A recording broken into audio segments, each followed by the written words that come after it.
The Comprehensive Poverty Measure, New Solutions for New Problems. By Sierra Noland and Dario Muniz.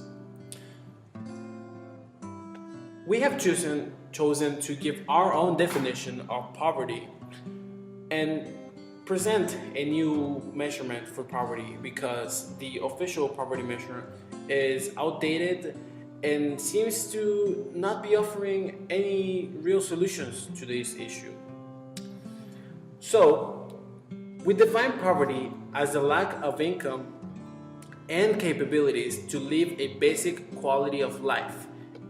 And this should be measured using this comprehensive poverty measure.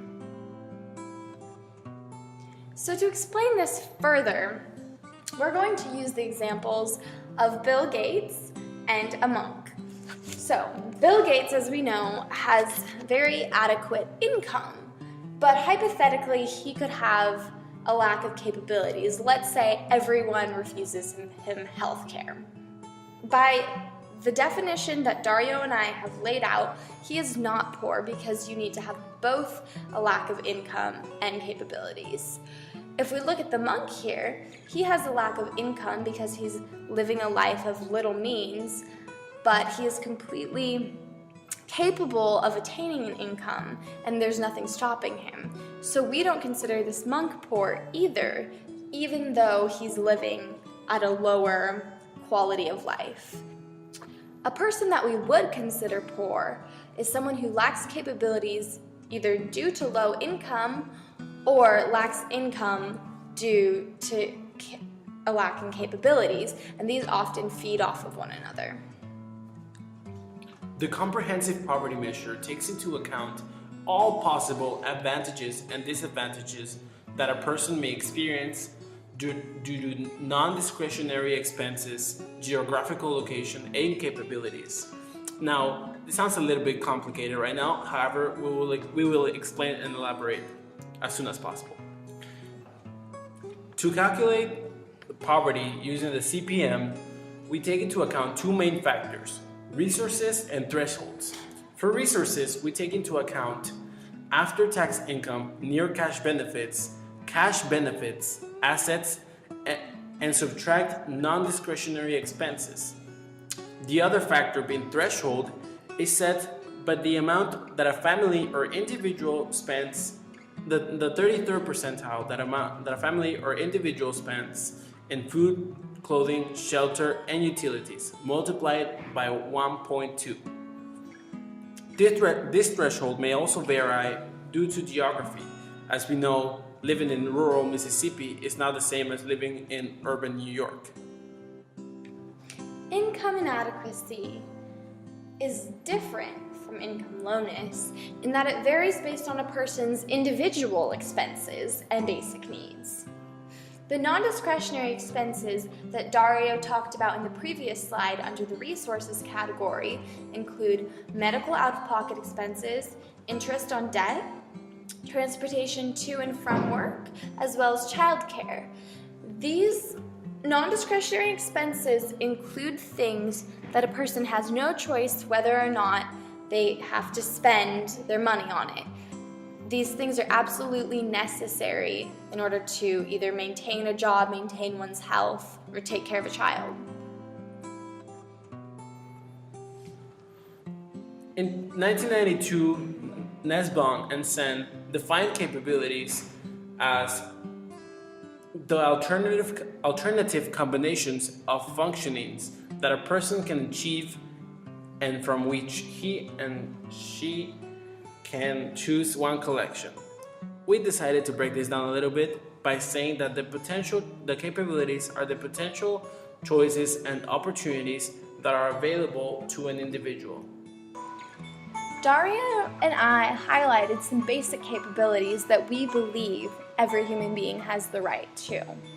We chose the following capabilities because they are fertile capabilities, which means that having these basic capabilities will empower the individual to go out and attain more capabilities that are not necessarily on the list. The first is life, having a full life uninterrupted by premature death or danger of death. Health includes proper nutrition, disease prevention, and a healthy lifestyle. Education includes being literate and having the proper tools to operate in modern day America. Leisure and recreation is important for everyone's mental health and something that makes life much more enjoyable. And lastly, but not least, control over one's environment includes the ability to vote, to own property, and to speak up for yourself and have an opinion in this world. As mentioned in the example before for Bill Gates, even if he lacks a capability, he will still not be considered poor because he has the adequate income that will allow him to provide for a good life. Now, on the other hand, the monk who has all the capabilities would not also be accounted as poor because his capabilities and his income are not correlated due to choice of religion or meditation or life. The third example that we offer here is one woman whose capabilities are affected because of her income and are directly correlated due to either financial situation or capability situation. For example, she could not have capabilities because the lack of a job that prevents her from acquiring good income, or she could not have any income or lose her job because she does not possess capabilities such as leisure, health, or any other of the capabilities mentioned above. Why do we measure capabilities? Capabilities gives us an explanation for why so many people are in poverty and gives us an area of focus for future policies that will address this poverty. Nussbaum gave us a good outline for dividing capabilities. The first is personal incapabilities, which could include disability, addiction, lack of education, or financial incompetence.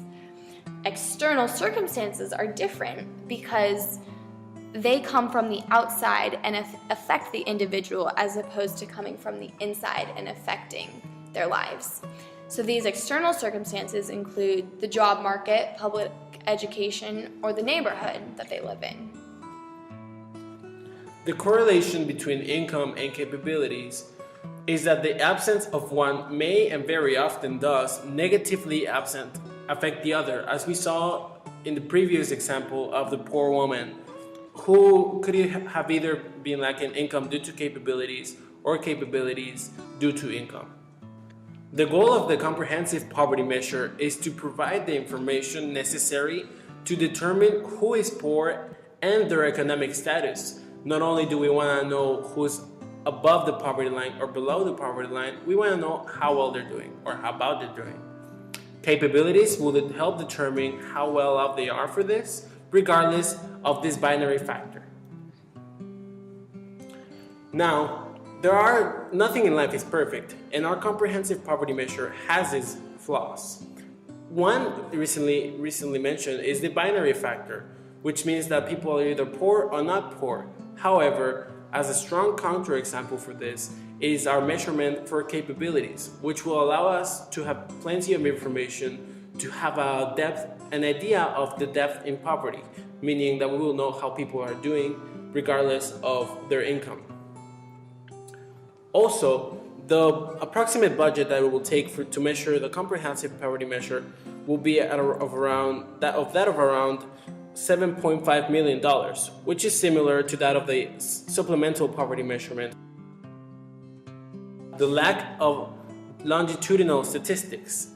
It wouldn't be wise to just completely get rid of the official poverty measure, nor the supplemental poverty measure, but to use them as a comparative manner to be able to organize and collect data for future policies or information that will be allowed through the information of the comprehensive poverty measurement. The future of poverty. With funds properly allocated, government help can be more effective on winning the war against poverty. The CPM will provide American citizens and policymakers with a new but more accurate view of poverty, its roots, and how it can be eradicated. As Japheth Omoyua once said, we cannot use old solutions for new problems. This is what we're proposing, the comprehensive poverty measure. Not only proposing it, but arguing that we have to use this. We have to know whether a person like Bill Gates could or could not be considered poor due to lack of capabilities. Whether a monk or Buddhist like Thich Nhat Hanh, who has all his capabilities, is really poor not because of a choosing of not have financial income. Or to know how well a person could be, or what we could do to help that woman whose income and capability are correlated to lower her basic life. Their solution is to get rid of poverty, because poverty is not an accident. Like slavery and apartheid is man-made and can be removed by the actions of human beings.